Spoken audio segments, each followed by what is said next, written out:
Hello friend, আমাদের YouTube channel reach to gods India আপনাদের সকলকে স্বাগত জানাই। আপনারা জানেন আমাদের চ্যানেলে বিভিন্ন ধরনের মানসিক চাপ, মানসিক অশান্তি এবং মানসিক অস্থিরতার বিভিন্ন দিক নিয়ে আমরা আলোচনা করে থাকি। আর আমাদের এই চ্যানেলটাই হচ্ছে কিন্তু কোনো মোটিভেশনাল চ্যানেল নয়, এটা শুধুমাত্র আমাদের মানসিক শান্তি এবং মানসিক কিছু চাপ নিয়ে আমরা আলোচনা করে থাকি। এক কথায় বলা যেতে পারে এটা মানসিক স্বাস্থ্যের জন্য আমাদের কিছু আলোচনা। তবে আমাদের এই চ্যানেলের মধ্যে বিভিন্ন ধরনের যেসব মানসিক দিকগুলো আমরা তুলে ধরি বা বিভিন্ন ধরনের প্রিভেনশনের কথা বলি, সেগুলো যদি আমরা জীবনে একটু মেনে চলি তাহলে কিন্তু আমাদের জীবনে বড় ধরনের দুর্ঘটনা থেকে বেঁচে যেতে পারি। যেমন ধরুন, আত্মহত্যার প্রবণতা সবসময় আজকে দেখছি বিভিন্ন জায়গায় বিভিন্ন বয়সে হয়েই চলেছে। তার কারণ মানসিক চাপ, মানসিক অশান্তি। আর এটা থেকে বাঁচতে হলে আমাদের একটু কাউন্সেলিংয়ের প্রয়োজন। এটা কিন্তু কোনো মেডিসিন দিয়ে বা আগে থেকে প্রিভেন্ট করে রাখা যায় না। কখন হবে কেউ জানে না, বা সে নিজেও জানে না যে কালকে তার আত্মহত্যা করার দিন আছে।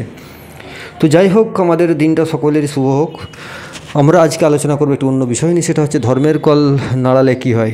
দেখবেন আজকের দিনে দাঁড়িয়ে ধর্ম নিয়ে কেউ রাজনীতি করছে, ধর্ম নিয়ে কেউ সার্থকতা করছে, কেউ সামাজিকতার মধ্যে ধর্মকে জুড়ে দিচ্ছে এবং ধর্মকে নিয়ে এমনভাবে টানাটানি করছে, গিয়ে দেখবেন একটা বিরাট দাঙ্গা হাঙ্গামা শুরু হচ্ছে সমাজের মধ্যে, যে একটা বিরাট অশান্তির সৃষ্টি হচ্ছে।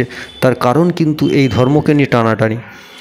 কোনো ধর্মই কিন্তু কোনো দিনই মানুষকে বলেনি বা তার ধর্মগ্রন্থে কিন্তু বলা নেই যে অমুক ধর্মকে বা অমুক জাতিকে ধ্বংস করে দাও, মেরে ফেলো, তাতে তোমার পুণ্য হবে। এটা দেখবেন মানুষ নিজেদের স্বার্থে তাদের এই ধর্মের কথাটাকে কিছুটা এদিক ওদিক করে দিয়ে বা সেটাকে কিছুটা এডিট করে দিয়ে নিজেদের স্বার্থে সেখানে এই ধরনের ভাষা তুলে ধরে যে অমুককে মারলে বা অমুককে জাতিকে বা অমুক ধর্মের মানুষকে মারলে তোমার হয়তো পুণ্য হবে। এটা তাদের নিজেদের স্বার্থে বানানো একটা কোনো জিনিস।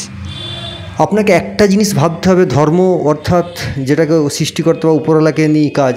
প্রত্যেক ধর্মেরই এক একটা করে সৃষ্টিকর্তার বিভিন্ন নাম থাকে, সেই নামে সেই ধর্মের মানুষগণ তাকে ডাকে। এবার আপনি আপনার সাধারণ বুদ্ধিতে একটা কথা বলুন তো, উপরওয়ালা কি আপনাকে বাঁচাবে না আপনি উপরওয়ালাকে বাঁচাবেন? কোন দায়িত্বটা আপনি নিয়েছেন? আপনি যদি মনে করেন যে উপরওয়ালা আপনাকে বাঁচাবেন, আপনি উপরওয়ালার কাছে সেই জন্য প্রার্থনা করছেন, ওয়েল অ্যান্ড গুড, কোনো সমস্যা নেই, কোনো অশান্তি নেই। কিন্তু যদি মনে করেন যে উপরওয়ালা সংকটে পড়ে যাচ্ছে, আপনাকে উপরওয়ালাকে বাঁচাতে হবে, তাহলে কিন্তু সমাজে অশান্তি আছে, দুঃখ দুর্দশা আছে, আপনার জন্যও আছে, সমাজের জন্যও আছে, আর সমস্ত জাতির জন্যই আছে। আজকের দিনে কিন্তু মানুষের মনে এই ধরনের একটা একটা অন্ধ ধারণা বা একটা নোংরা ধারণা ঢুকিয়ে দেওয়া হচ্ছে যে ভগবান সংকটে পড়ে গেছে বা সৃষ্টিকর্তা সংকটে পড়ে গেছে, মানুষকে বাঁচাতে হবে তাকে। এই ধরনের নোংরা কথাবার্তা কোনোদিনই আপনারা মানুষের এই মনের মধ্যে প্রশ্রয় দেওয়া উচিত নয়। এই ধারণাটা শুধু মানুষের মধ্যে প্রশ্রয় পেয়ে যাওয়া মানেই কিন্তু এই আমাদের মধ্যে একটা বড় ধরনের দাঙ্গা অশান্তির সূত্রপাত হয়ে যাওয়া। আর এটাই কিন্তু দেখবেন কিছু সুযোগ সন্ধানী রাজনৈতিক নেতা বা কিছু সুযোগ সন্ধানী মানুষ আপনার মনের মধ্যে ঢুকিয়ে দিয়েছে যে আমাদের ভগবান সংকটে আছে, তাকে বাঁচাতে হবে। আরে মূর্খ, ভগবান যদি সংকটে থাকে তো তুই সেই ধর্ম ছেড়ে দে। সেই ধর্মের যদি ভগবানই নিজে সংকটে পড়ে যায় তো তোকে বাঁচাবে কী করে? তুই তার কাছে কি প্রার্থনা করবি? অতএব এই যে ভ্রান্ত ধারণাটা মাথা থেকে ভুলে যান যে ভগবান কোনো দিন সংকটে নেই। ভগবান গোটা সৃষ্টি বা সৃষ্টিকর্তা বলুন বা গড বলুন, আল্লাহ বলুন, সবাই জানেন যে তিনি হচ্ছেন সৃষ্টিকর্তা, মানে অর্থাৎ সমস্ত জগতের মালিক, সমস্ত জগতের রক্ষাকর্তা তিনি। অতএব তিনি সংকটে পড়ে গেছেন, আপনি বাঁচাবেন, এই ধরনের মূর্খের মতো এই কথাটাকে আপনি মনের মধ্যে নিলেন কি করে? আপনি কি এত বড়ই মূর্খ? নিয়ে আপনি দাঙ্গায় লেগে পড়লেন কি যে আমাদের ধর্ম সংকটে আছে, আমাদের ভগবান সংকটে পড়ে গেছে, তাকে বাঁচাতে হবে। এই ধরনের গাধার মতো কথাবার্তা মনের মধ্যে কখনোই আনবেন না। আর এই গাধার মতো চিন্তাভাবনা আপনি যখনই করে ফেলছেন যে আমার ভগবান সংকটে পড়ে গেছে, ওনাকে বাঁচাতে হবে, এই গাধার মতো কথাবার্তার জন্যই কিন্তু দেখবেন সমাজে বড় বড় দাঙ্গা শুরু হয়ে যায়। অত সবসময় মনে রাখবেন, যে ধর্মের সৃষ্টিকর্তা বা যাকে আপনি উপাস্য বলে মানেন, তিনি সবসময়ই শ্রেষ্ঠ সৃষ্টিকর্তা। যখন আপনি তাকে মেনেছেন, অর্থাৎ তিনি জগতের রক্ষাকর্তা। অতএব জগৎকে দেখার দায়িত্ব তার সঙ্গে সঙ্গে আপনি তো একটা ক্ষুদ্র জীব, আপনাকে দেখার দায়িত্ব। আপনার ধর্ম যদি সংকটে পড়ে যায় তাহলে আপনার সৃষ্টিকর্তা কি খুবই দুর্বল যে আপনাকে তাকে যে রক্ষা করতে হচ্ছে? আর এইটাই হচ্ছে মূল অশান্তির কারণ আজকের দিনে। দেখবেন বিভিন্ন ধরনের রাজনৈতিক দাঙ্গা হাঙ্গামা সবের মূলে কিন্তু এই ধরনের কিছু ইস্যুকে টাঙিয়ে দেওয়া হয়। তোমার ধর্ম সংকটে আছে, তোমার ভগবান সংকটে আছে, তাকে বাঁচাতে হবে। তার জন্য আপনি কি করলেন?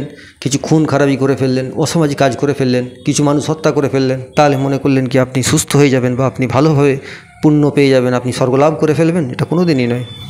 সাধারণ বুদ্ধি কাজে লাগান, একটু অন্ধভক্ত থেকে দূরে থাকুন। অন্ধভক্ত হওয়ার কিছু নেই, যেটা যেই বলুক না কেন আপনি নিজের বিচার বুদ্ধি দিয়ে বিশ্লেষণ করুন। যদি মনে হয় আপনার বিচার বুদ্ধি করার, বিশ্লেষণ করার ক্ষমতা নেই, তাহলে আগে বেশি শুনুন, বলুন কম। আপনারা একটু শুনেই বেশি বলে ফেলেন, যার জন্যই কিন্তু এই ধরনের অশান্তির মধ্যে নিজেরাই জড়িয়ে পড়েন। দেখবেন কেউ উচ্চ যারা পদে বসে আছে সেই সব মানুষগুলো কেউ খুন হয় না। খুন হয় না আপনার মতো এই ধরনের অন্ধভক্ত জনসাধারণ, যারা সাধারণ আম মানুষ বা আম পাবলিক, তারাই কিন্তু এই ধরনের সমস্যায় পড়েন। আপনারা আপনাদের বিচার বুদ্ধি কাজে লাগান। এই ধরনের ভ্রান্ত ধারণা মনের মধ্যে নিয়ে সমাজের মধ্যে অশান্তি সৃষ্টি করবেন না। এতে আপনি শেষ হবেন, আপনার পরিবার শেষ হবে, তাতে কারো কিচ্ছু এসে যাবে না। আপনার নামও কোথাও ফলকে লেখা থাকবে না, আপনাকে একটা জঞ্জালের মতো সরিয়ে দেওয়া হবে।